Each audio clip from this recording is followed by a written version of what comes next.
ಕಬ್ಬಿಗೆ ದರ ನಿಗದಿ ಮಾಡಬೇಕಂತೇಳಿ ಬೆಳಗಾವಿ ಜಿಲ್ಲೆಯಲ್ಲಿ ಕಳೆದ 6 ದಿನಗಳಿಂದ ಹೋರಾಟ ನಡೀತಾ ಇದೆ. ಆದರೆ ಸರ್ಕಾರ ಮಾತ್ರ ಯಾವುದೇ ರೀತಿಯಾದಂತಹ ಸ್ಪಂದನೆಯನ್ನು ರೈತರಿಗೆ ಕೊಡ್ತಾ ಇಲ್ಲ. ಇನ್ನೊಂದು ಕಡೆ ರೈತರಿಗೆ ಈಗ ಬೆಂಬಲವಾಗಿ ವಿರೋಧ ಪಕ್ಷ ನಿಂತಿರುವಂಥದ್ದು ಖುದ್ದು BY ವಿಜಯೇಂದ್ರ ಅವರೇ ಇವತ್ತು ರೈತರ ಜೊತೆಗೆ ಕೈ ಜೋಡಿಸ್ತಾ ಇರುವಂಥದ್ದು. ರೈತರೊಂದಿಗೆ ನಾವಿದ್ದೇವೆ ಅನ್ನುವಂಥ ಸಂದೇಶವನ್ನು ಕೊಡೋಕೆ ಇವತ್ತು ಬಂದಿರುವಂಥದ್ದು. ಬಹುಮುಖ್ಯವಾಗಿ ಬೆಳಗಾವಿ ಜಿಲ್ಲೆಯ ನಾಯಕರ ಜೊತೆಗೆ ಸದ್ಯ ಈಗ ಚರ್ಚೆಯನ್ನು ಕೂಡ ಮಾಡಿರುವಂಥದ್ದು. ಕಬ್ಬಿನ ದರದ ಕುರಿತು ಕೂಡ ಈಗಾಗಲೇ ವಿಜಯೇಂದ್ರ ಅವರು ಖುದ್ದು ಅವರ ಜಿಲ್ಲೆಯ ಎಲ್ಲ ನಾಯಕರ ಜೊತೆಗೆ ಚರ್ಚೆಯನ್ನು ಮಾಡಿದ್ದಾರೆ. ಅವ್ರ ಜೊತೆಗೆ ನಾನು ಮಾತಾಡ್ತೇನೆ. ಸರ್, ಈಗ ಸರ್ಕಾರ ಅಂತೂ ಇಲ್ಲಿದ್ದ ಸಚಿವರು ಸೇರಿದಂತೆ ಯಾರೂ ಕೂಡ ರೈತರ ಅಳಲನ್ನು ಕೇಳಿಲ್ಲ. ಇವತ್ತು ನೀವು ಬಂದಿದ್ದೀರಿ, ಸೊ ಏನು ಹೇಳಕ್ಕೆ ಇಷ್ಟಪಡ್ತೀರಿ?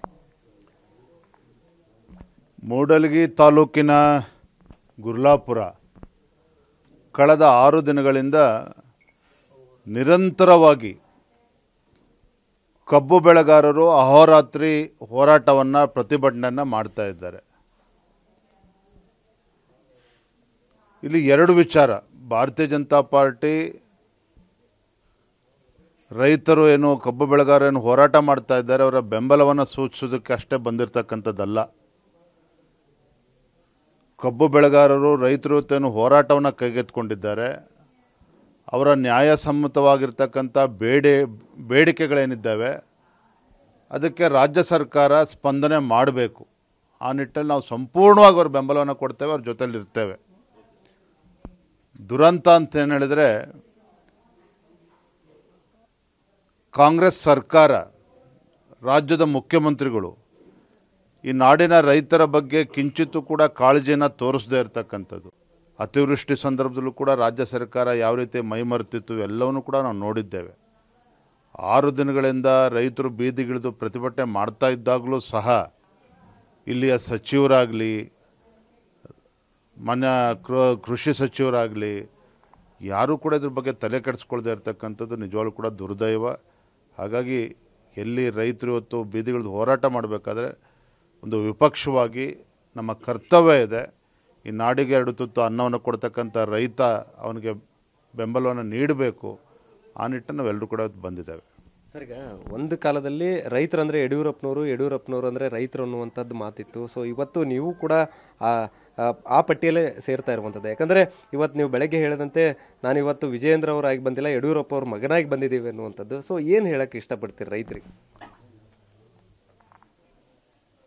ಈ ನಾಡು ಕಂಡಂಥ ಧೀಮಂತ ನಾಯಕ, ರೈತ ನಾಯಕ ಸನ್ಮಾನ್ಯ BS ಯಡಿಯೂರಪ್ಪನವರು ಇಡೀ ದೇಶದಲ್ಲಿ ಯಾವುದೇ ರಾಜ್ಯದ ಮುಖ್ಯಮಂತ್ರಿಗಳು ನೀಡಲಿಲ್ಲ.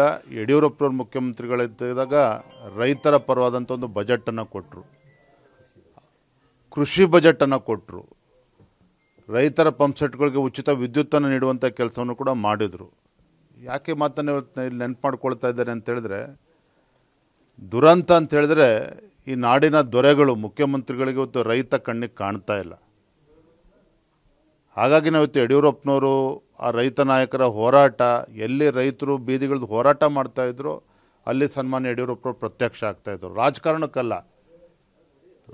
ಮಾಡೋದಕ್ಕಲ್ಲ, ಆ ರೈತನ ಹೋರಾಟಕ್ಕೆ ಸಂಪೂರ್ಣವಾಗಿ ಬೆಂಬಲವನ್ನು ನೀಡ್ತಕ್ಕಂಥ ನಿಟ್ಟಿನಲ್ಲಿ ಮತ್ತು ರೈತರ ಬೇಡಿಕೆ ಈಡೇರಿಸೋವರೆಗೂ ಕೂಡ ಯಡಿಯೂರಪ್ಪನವರು ಬೀದಿಗಿಳಿದು ಹೋರಾಟ ಮಾಡ್ತಾಯಿದ್ರು. ಇವತ್ತು ಅನಿವಾರ್ಯ ಇದೆ. ರೈತ ಸಂಘಟನೆಗಳು ಇವತ್ತು ಶಕ್ತಿ ಕ್ಷೀಣ ಆಗಿದೆ. ಬಹುತೇಕ ಕಡೆ ರೈತ ಸಂಘಗಳು ಅಸ್ತಿತ್ವನ್ನೇ ಕಳೆದುಕೊಂಡಿದೆ. ಇದರ ನಡುವೆ ರೈತನ ಕೂಗು ಇವತ್ತು ಬೆಂಗಳೂರಿಗೆ ತಲುಪ್ತಿಲ್ಲ ಅಂತ ಹೇಳಿದರೆ ಆ ತಲುಪಿಸ್ತಕ್ಕಂಥ ಕೆಲಸ ಇವತ್ತು ವಿರೋಧ ಪಕ್ಷವಾಗಿ ನಾವು ಮಾಡಲೇಬೇಕಾಗ್ತದೆ. ಇಲ್ಲ ಅಂತ ಹೇಳಿದ್ರೆ ನಾವು ಕೂಡ ಅಪರಾಧಿ ಸ್ಥಾನದಲ್ಲಿ ನಿಲ್ತೇವೆ. ಹಾಗಾಗಿ ಇವತ್ತು ರೈತರು ಕಂಗಾಲಾಗಿದ್ದಾರೆ.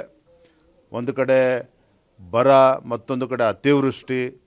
ಇದರ ನಡುವೆ ರೈತ ಬೆಳೆದಂಥ ಬೆಳೆಗೆ ಇವತ್ತು ವೈಜ್ಞಾನಿಕ ಬೆಲೆ ಸಿಗದೇ ಇರುವಂಥದ್ದು.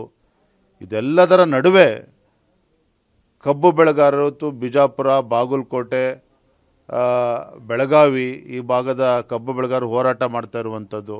ಅದೇ ರೀತಿ ಉತ್ತರ ಕನ್ನಡ ಜಿಲ್ಲೆಯಲ್ಲೂ ಕೂಡ ಇವತ್ತು ಕಬ್ಬು ಬೆಳೆಗಾರರು ಹೋರಾಟ ಮಾಡ್ತಾ ಇದ್ದಾರೆ. ಹಾಗಾಗಿ ಇವೆಲ್ಲರ ಬೇಡಿಕೆಗೆ ರಾಜ್ಯ ಸರ್ಕಾರ ಸ್ಪಂದನೆ ಮಾಡಬೇಕು. ಹಾಗಾಗಿ ನಾವು ಇವತ್ತು ಅಖಾಡಕ್ಕೆ ಇಳಿದಿದ್ದೇವೆ.